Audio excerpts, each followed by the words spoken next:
रूस और यूक्रेन के बीच युद्ध का संकट गहराता जा रहा है। रूस के राष्ट्रपति व्लादिमीर पुतिन दो टूक कह रहे हैं कि अमेरिका नाटो का विस्तार रोके तभी तनाव कम हो सकता है। पुतिन यह शर्त भी रख रहे हैं कि अमेरिका इस बात की गारंटी दे कि यूक्रेन नाटो में शामिल नहीं होगा। पुतिन को लगता है कि यूक्रेन नाटो में शामिल होगा तो वह रूस की सुरक्षा के लिए खतरा है। मध्य और पूर्वी यूरोप में Romania, Bulgaria, Slovakia, Slovenia, Latvia, Estonia और लिथुआनिया साल 2004 में नाटो में शामिल हो गए थे। क्रोएशिया और अल्बानिया भी 2009 में शामिल हो गए थे। जॉर्जिया और यूक्रेन को भी 2008 में नाटो की सदस्यता मिलने वाली थी, लेकिन दोनों अब भी बाहर हैं। कुछ जानकार मानते हैं कि पुतिन ने यूक्रेन संकट के बहाने अमेरिका के नेतृत्व वाली एक ध्रुवीय दुनिया को चुनौती दे दी है। कहा जा रहा है कि अब दुनिया फिर से दो ध्रुवीय हो रही है और अमेरिका को चीन के साथ रूस से भी चुनौती मिल रही है। लेकिन दुनिया दो ध्रुवीय तभी होगी जब बाकी के देश भी अमेरिका और रूस के साथ लामबंद होंगे, जैसा शीत युद्ध के दौरान हुआ था। अमेरिका के साथ नाटो में शामिल सभी 30 देश तो हैं और एशिया की अहम शक्ति जापान के अलावा ऑस्ट्रेलिया भी उसके साथ है। लेकिन रूस के साथ कौन कौन से देश हैं? आइए इसे जानने की कोशिश करते हैं।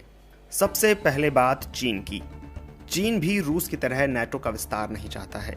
यूक्रेन पर संयुक्त राष्ट्र सुरक्षा परिषद की बैठक हुई तो चीन ने बातचीत जारी रखने की अपील की। संयुक्त राष्ट्र में चीन के राजदूत ने कहा कि उनका देश चाहता है कि सभी पक्ष आपस में बातचीत और सलाह मशविरा जारी रखें।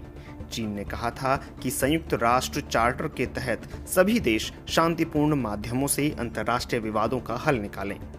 पिछले दिनों चीन के विदेश मंत्री वांग यी ने अंतर्राष्ट्रीय समुदाय से अपील की थी कि वे नए शीत युद्ध की किसी भी कोशिश को सफल न होने दें। यह भी कहा जा रहा है कि रूस पर पश्चिमी देशों का प्रतिबंध बढ़ रहा है, ऐसे में चीन ही उसे मदद करेगा। अभी अमेरिका को विश्व राजनीति के कई मुद्दों पर चीन और रूस साथ मिलकर चुनौती दे रहे हैं। अब भारत की बात करें तो भारत दुनिया की 5वीं बड़ी अर्थव्यवस्था है और एशिया की तीसरी सबसे बड़ी। कहा जा रहा है कि भारत के लिए रूस या अमेरिका में से किसी का भी खुलकर पक्ष लेना मुश्किल है। भारत ने संयुक्त राष्ट्र सुरक्षा परिषद में जो कुछ भी कहा उसमें ना तो रूस की निंदा थी और ना ही यूक्रेन की संप्रभुता की बात कही थी। हालांकि भारत ने यह भी कहा कि इस समस्या का समाधान कूटनीतिक वार्ता के जरिए ही संभव है।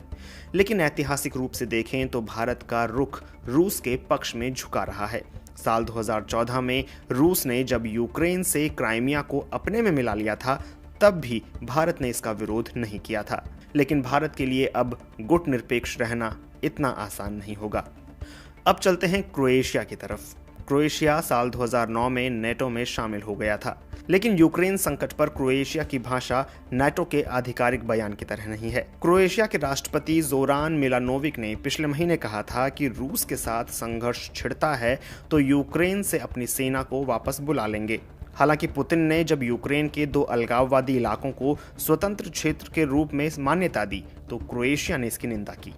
अजरबैजान की बात करें तो अजरबैजान के राष्ट्रपति रूस के दौरे पर हैं। उन्होंने इस दौरे पर अलाई डिक्लेरेशन पर हस्ताक्षर किया है। अजरबैजान के राष्ट्रपति का यह दौरा उस संदेश के तौर पर देखा जा रहा है कि रूस को लेकर उसके मन में कोई दुविधा नहीं है। आखिर में बात की जाए पाकिस्तान की, तो इस बेहद नाजुक पल में पाकिस्तान के प्रधानमंत्री इमरान खान रूस के दौरे पर गए। इस दौरे को इस रूप में भी देखा जाएगा कि शीत युद्ध के दौरान पाकिस्तान जिस अमेरिकी खेमे में था उससे अब दूर हो रहा है। इमरान खान के दौरे के समय को भी काफी अहम माना जा रहा है।